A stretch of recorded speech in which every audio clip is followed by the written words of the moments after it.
Hi, this is Professor Cataldo, and I'm going to give you a broad overview of the mechanics of debits and credits in some context. These PowerPoints are designed for someone taking an introductory financial accounting course. This material is usually covered in the second chapter of an introductory financial accounting course.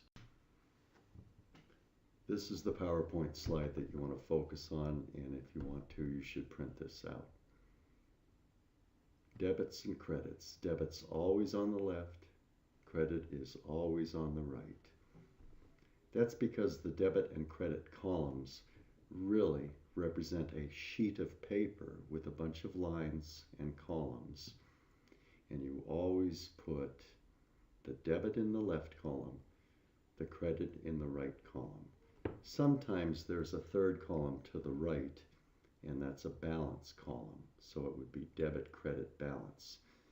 But I'm showing you this in T-account form, and that's what we use in accounting quite a lot in the introductory and more advanced courses.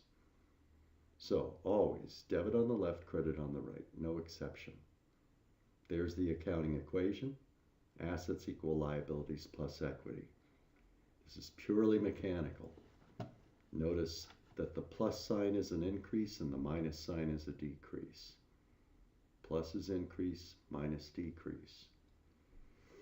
So an asset is increased with a debit. Liability is increased with a credit. Equity is increased with a credit.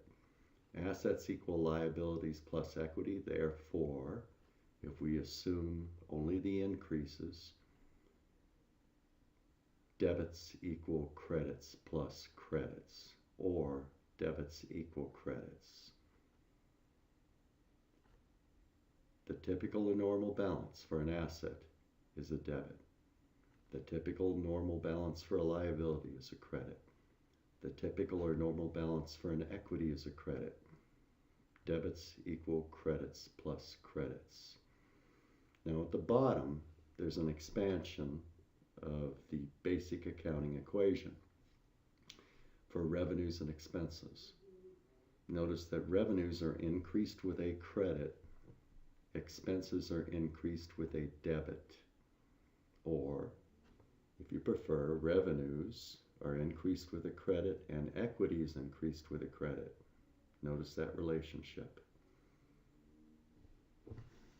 Now let's put them in context. You have to learn this very, very, very, very well, because later in the course, we're going to talk about contra accounts, where the increase and decrease signs are reversed. The plus and minus is reversed. So there's the basic accounting equation. All of these assets are debit balances. The liabilities, all of those balances are credit. All of the equities, credit balances. Now notice in the case of retained earnings, that is net of dividends. So retained earnings is the amount you retain, the amount of net income or net earnings you retain after you pay dividends. This is why you need to know your debits and credits very, very well, because dividends is a contra equity account. You're going to have to get comfortable with this. You have to know the normal or typical balances so that you can think in reverse. It's very difficult to do that unless you know them very, very well. Same thing. Focus on the equity section. Common stock is a credit balance. Revenues, credit balance. Expense, debit balance. Dividends, debit because it's a contra equity. Retained earnings, credit. This is the material that's typically covered in Chapter 1 of an introductory financial accounting course. Let's think in terms of debits and credits. For the first transaction, debit of $20,000 equals credit of $20,000. The second transaction, credit, it's a reduction of an asset, credit of $1,000. Supplies, increase in that asset, debit. So credit equals debit for assets. Third transaction, reduction in an asset, that's a credit. $15,000 reduction in cash. $15,000 debit or increase in equipment. Fourth transaction, Both supplies and equipment are increased with debits. They are assets. Accounts payable is increased with a credit. It is a liability. Fifth transaction. Cash is increased with a debit. It's an asset account. Note payable is increased with a credit. It's a liability account. In each and every case, debits equal credits. So we've gone beyond the basic accounting equation of A equals L plus E. Assets equal liabilities plus equity. It's going to get a little more complicated. 3 more transactions. Transaction number 6. It looks like I generated some revenue and I received cash. So I increase an asset by $3,000 and I increase revenue by $3,000. Debits equal 0 plus credit. The increase to revenue is a credit.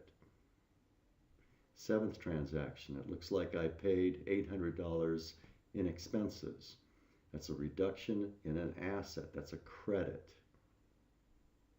And it's an increase in an expense. That's a debit. The reason that number is bracketed is because it's a decrease in equity. Increase in expense for $800, decrease in equity for $800. Don't confuse the two. You have to keep them straight. 8th transaction, a payment of dividends. Decrease in cash. That's a credit of $500. The $500 dividends is a decrease in equity but an increase in dividends. Once again, you got to keep these straight. So A equals L plus OE, debits equal credits. That 8th transaction, that's a credit to cash and a debit to equity. This is how it shows up in the financials. There's my income statement. Revenues are credits, expenses are debits. There is a net credit. Statement of retained earnings. Net income is a credit, net credit, less dividends. Dividends are a debit. They are a contra equity account. But the $1,700 is a net credit. Follow the arrow over to the balance sheet. The assets are debits, the liabilities are credits, the equities are credits. A equals L plus E, debits equal credits of $26,900. Thank you.